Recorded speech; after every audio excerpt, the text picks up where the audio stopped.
اما بعد، میں آپ حضرات کے سامنے ریاض العلوم کی تاریخ اور اس کے رپورٹ کے اعتبار سے چند چیزیں پیش کرنا چاہ رہا ہوں۔ میری یہ تقریر تو نہیں ہے، بس رپورٹ ہی کے اعتبار سے ہے۔ آج ہم تمام ریاض العلوم الجدید عربی کالج کے سالانہ جلسے میں حاضر ہیں۔ سالانہ جلسہ اختتام سال تعلیم کی طرف غمادی کرتا ہے۔ ہم نے ایک سال تعلیمی اعتبار سے مکمل کر لیا۔ ریاض العلوم کی ابتدا کے اعتبار سے دیکھا جائے تو 1953 میں اس کی بنیاد رکھی گئی۔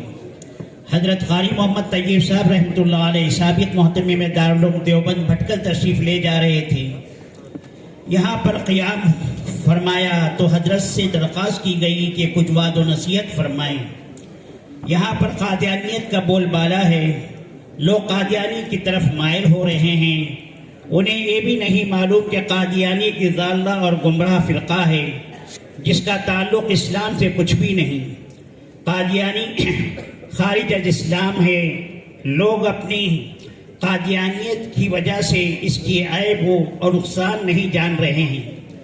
جہاں قاری صاحب نے فرمایا کہ میری ایک دو تقریروں سے خاطر خواہ فائدہ نہیں ہو سکتا، ضرورت تو اس بات کی ہے کہ کسی مستقل عالم و فاضل کا تقرر کیا جائے کہ وہ اس سلسلے میں قد و کاوش کرے اور احقاق حق ابطال باطل کو انجام دے سکے۔ چنانچہ حضرت ہی سے درخواست کی گئی کہ آپ کسی کو دیوبند سے فارغ التحصیل کو منتخب فرما کر روانہ کریں۔ چنانچہ واپس یہ دیوبند پر حضرت نے علماء سے مشورہ کے بعد مولانا ریاض احمد قاسمی فیض آبادی کو حبلی روانہ کیا۔ مولانا موصوف حبلی تشریف لاتے ہی یہاں کا جائزہ لیتے ہوئے جس مشن کے لیے انہیں بھیجا گیا تھا کمر بستہ ہو گئے۔ یہاں کے سادہ لوگ مسلمانوں کو فرقہ قادیانیت کے ضال و مضل ہونے اور اس سے کنارہ کشی اختیار کرنے کے لیے ترغیب دلاتے رہے۔ اس سلسلے میں کافی مصیبتیں جھیلنی پڑی اور قادیانیت سے مقابلہ کرنا پڑا۔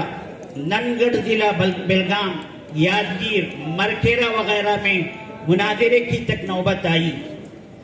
غالباً 1965 میں مکہ مکرمہ میں بھی جبکہ یہ پتہ چلا کہ حبلی سے دو قادیانی بھی حج کے لیے آئے ہیں، مولانا موصوف ضروری سمجھا کہ ان کا تعاقب کیا جائے اور کسی طرح حج سے روکا جائے۔ چنانچہ ارباب حکومت سے رابطہ کرتے ہوئے انہیں گرفتار کروایا گیا، جس کا ذکر الفرقان لکھنؤ کے اندر بھی موجود ہے۔ اس وقت مولانا منظور نعمانی صاحب اور مولانا ابو الحسن صاحب ندوی علیہم الرحمہ اللہ وہاں پر موجود تھے۔ ان حضرات سے مولانا موصوف کے خلاف اور ان حضرات نے واپسی پر مولانا موصوف کے خلاف جو ہے مقدمہ دائر کیا۔ وہ مقدمہ چلتا رہا یہاں تک کہ کورٹ نے تاریخی فیصلہ سنایا اور کہا کہ قادیانی مسلمان نہیں ہو سکتا، ہاں کچھ اور تو ہو سکتا ہے۔ اور فیصلہ سنانے والا جج مسلمان نہیں تھا، بلکہ وہ تو سری بھیم جوشی بھٹ غیر مسلم تھے۔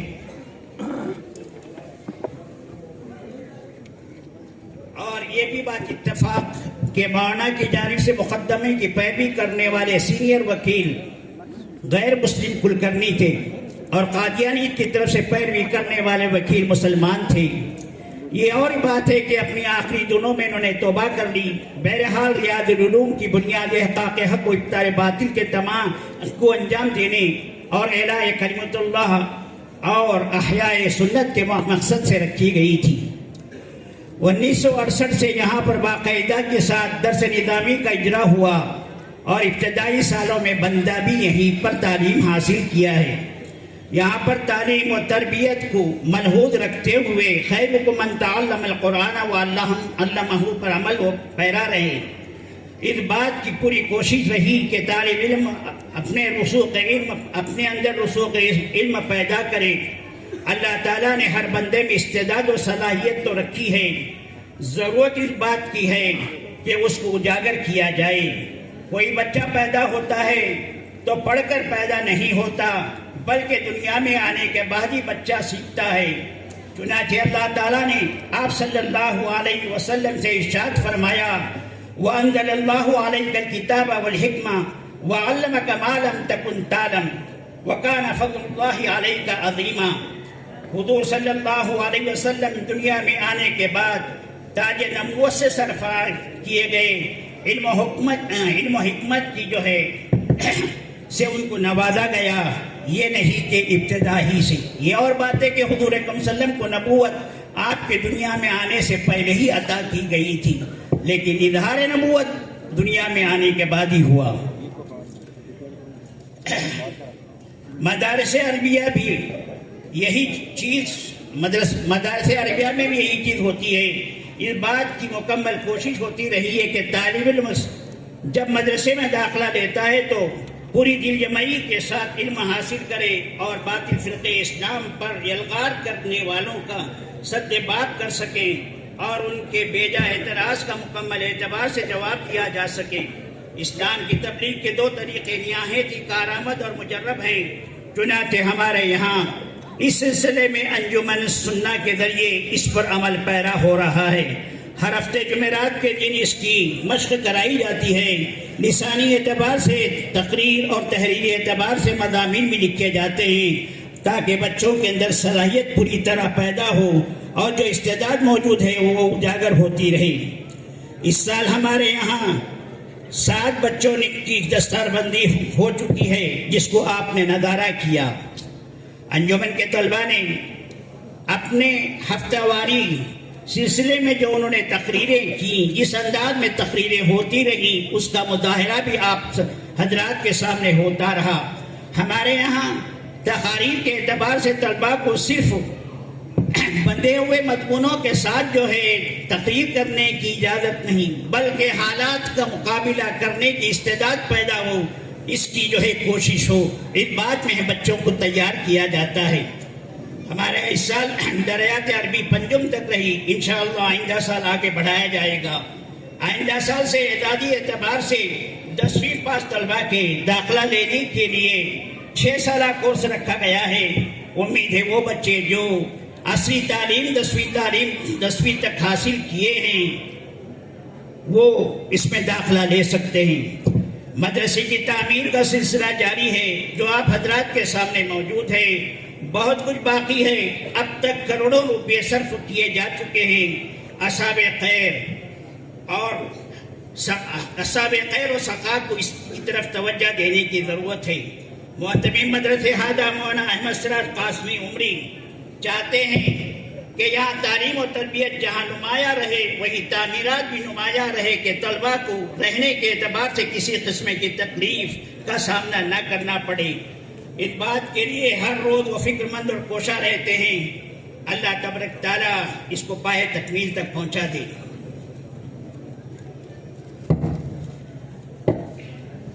آج مسلمانوں کو اس طرف توجہ دینے کی ضرورت ہے کہ مدارس یہ جو مدرس روا دوا ہیں اب دین کی آبیاری ہو رہی ہے، ورنہ ارباب حکومت تو مساجد و مدارس کو ختم کرنے کے درپے ہیں اور نئے قانون بنا کر پریشان کیا جا رہا ہے. چھوٹے موٹے مدارس تو درکنار، ام المدارس دارالعلوم دیوبند پر بھی بری نظر کی زد میں ہے. کچھ نہ کچھ شوشے چھوڑے جا رہے ہیں، ختم کرنے کی کوشش میں رہتے ہیں. میں سمجھتا ہوں ان کا خواب ہی رہ جائے گا. انشاءاللہ ایسا نہ کر سکیں گے. اور آپ یہ بھی جان لیں کہ دارالعلوم دیوبند کوئی عام ادارہ نہیں بلکہ وہ ادارہ ہے جس کے متعلق کسی نے کہا خود ساقی کوثر نے رکھی مے خانے کی بنیاد یہاں. حضور اکرم صلی اللہ علیہ وسلم نے حضرت مولانا قاسم نانوتوی رحمۃ اللہ علیہ کے خواب میں آ کر یہ چیز بتائی تھی. اسی پر دارالعلوم دیوبند کی جو 9 درہ کہلاتا ہے وہ تعمیر ہوا ہے. حکومت چاہے اس کو حکومت مٹا دے لیکن انشاءاللہ ایسا نہیں ہوگا. آپ دعا فرمائیں کہ اللہ تبارک تعالیٰ مسلمانوں کے ان دینی ادارے جو مسلمانوں کے قلعے کی حیثیت رکھتے ہیں دین و تبلیغ کے لیے بالکل شیشہ پلائی ہوئی دیوار کی طرح ہیں، ان کو باقی رکھے. خانقاہیں مساجد کو مسمار کی جا رہی ہیں. کوشش تو یہ ہے کہ جہاں مسلمانوں کے مساجد ہیں جہاں مسلمانوں کے ادارے ہیں کسی نہ کسی بہانے پر ختم کریں۔ بہرحال اگر مسلمان اس طرف توجہ دیں اور مساجد کو آباد کرنے کی کوشش کریں تو یقیناً یہ چیز ارباب حکومت کے لیے بہت ہی ناگوار اور دشوار بن جائے گی۔ اللہ تبارک تعالی ہمیں دینی مدارس اور مساجد کی باقی رکھنے کی صحیح میں ہمارا دامِ در میں سکنے جو ہے ہمارا تعاون رہے۔ اللہ تعالیٰ ان مدارس کو باقی رکھے، مساجد کو باقی رکھے اور خانقاہوں کو جو ہے باقی رکھے۔ اللہ مدارس جو ہے اسی سلسلے میں ہیں کہ یہ چند باتیں تھیں جو ہم نے آپ کے سامنے جو ہے رکھی ہیں۔